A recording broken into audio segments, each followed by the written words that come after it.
सोचो, अगर तुम्हें अपनी ही बहन की मौत साबित करने के लिए उसके अवशेष लेकर बैंक जाना पड़े, तो ये गलती किसकी है? एक इंसान जो पहले ही टूट चुका था, जिसने अभी अभी अपने घर का सबसे बड़ा सहारा खो दिया था। वो उम्मीद लेकर बैंक गया, उम्मीद ये कि कम से कम अब जो पैसे बचे हैं वो उसकी मदद करेंगे। लेकिन उसे क्या मिला? कागज, फॉर्म, लाइन और इंतजार। उसे कहा गया डेथ सर्टिफिकेट लाओ। अब सोचो, जिस इंसान के घर में अभी शोक चल रहा हो, वो सरकारी दफ्तरों के चक्कर लगाए। दिन निकल गए लेकिन काम नहीं हुआ। हर बार एक नया बहाना, हर बार एक नई रिक्वायरमेंट, और धीरे धीरे उसकी उम्मीद टूटने लगी।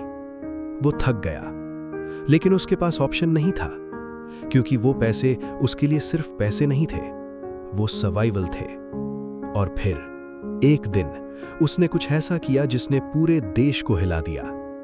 वो बैंक पहुंचा, लेकिन इस बार उसके हाथ में कागज नहीं थे, उसके हाथ में उसकी बहन के अवशेष थे।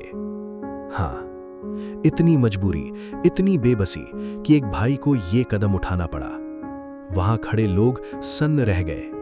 किसी ने सोचा भी नहीं था कि कोई इंसान इतना मजबूर हो सकता है। वीडियो बना और देखते ही देखते पूरे देश में फैल गया। लोगों के मन में गुस्सा था, दर्द था और एक सवाल था, क्या हमारा सिस्टम इतना कठोर हो चुका है, जहां कागज ज्यादा इंपॉर्टेंट है और इंसान कम?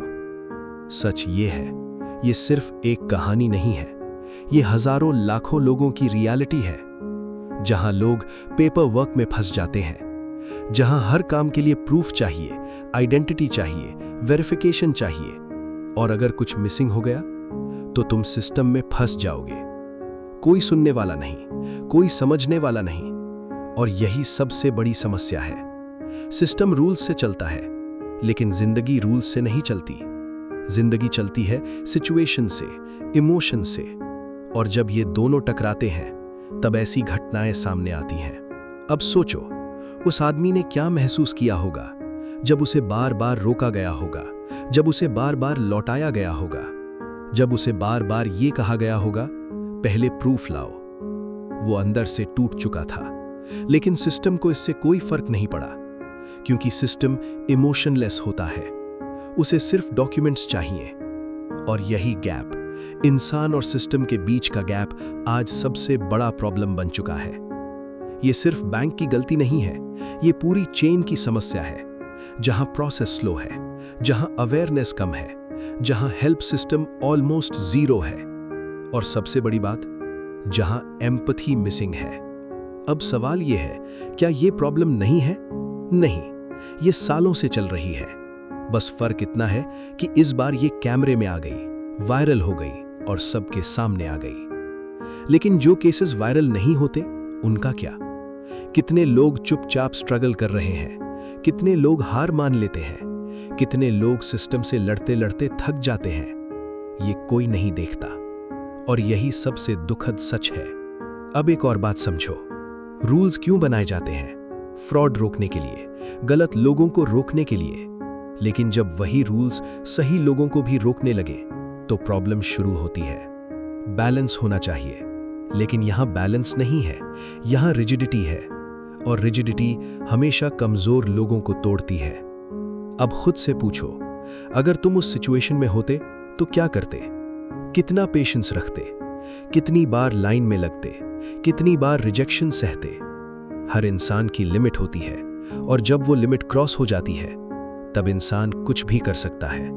और इस केस में वो लिमिट क्रॉस हो गई थी। अब बात करते हैं सॉल्यूशन की, क्योंकि प्रॉब्लम समझना आसान है लेकिन सॉल्व करना मुश्किल। सबसे पहले, प्रोसेस फास्ट होना चाहिए, डिजिटल सिस्टम्स इंप्रूव होने चाहिए, वेरिफिकेशन आसान होना चाहिए। दूसरा, अवेयरनेस बढ़ानी होगी। लोगों को पता होना चाहिए कि क्या करना है, कहां जाना है, कैसे करना है। तीसरा, ह्यूमन सपोर्ट सिस्टम होना चाहिए। ऐसे लोग होने चाहिए जो गाइड कर सकें, हेल्प कर सकें, और सबसे इंपॉर्टेंट, एम्पैथी, थोड़ी सी इंसानियत, थोड़ी सी समझ। अगर उस दिन किसी ने उस आदमी की बात समझ ली होती तो शायद ये सब नहीं होता। कभी कभी सॉल्यूशन कॉम्प्लिकेटेड नहीं होता, बस एटीट्यूड बदलना होता है। अब एक और इंपॉर्टेंट पॉइंट, हम सब सिस्टम का हिस्सा है, हम भी कहीं ना कहीं उसी चेन का पार्ट हैं। तो सवाल यह है, हम क्या कर सकते हैं? छोटी छोटी चीजें लेकिन इम्पैक्ट बड़ा। किसी की हेल्प करना, किसी की बात सुनना, किसी को गाइड करना, ये छोटी चीजें किसी की जिंदगी बदल सकती हैं। और याद रखो, सिस्टम ओवरनाइट नहीं बदलेगा, लेकिन बिहेवियर आज बदल सकता है, अभी बदल सकता है, और यही शुरुआत है। ये कहानी खत्म नहीं हुई है, क्योंकि ये प्रॉब्लम अभी भी मौजूद है। हर शहर में, हर गांव में कहीं ना कहीं कोई ना कोई इस सिस्टम से लड़ रहा है, और शायद उसे सिर्फ थोड़ी सी मदद चाहिए, थोड़ी सी समझ चाहिए, और थोड़ा सा सपोर्ट।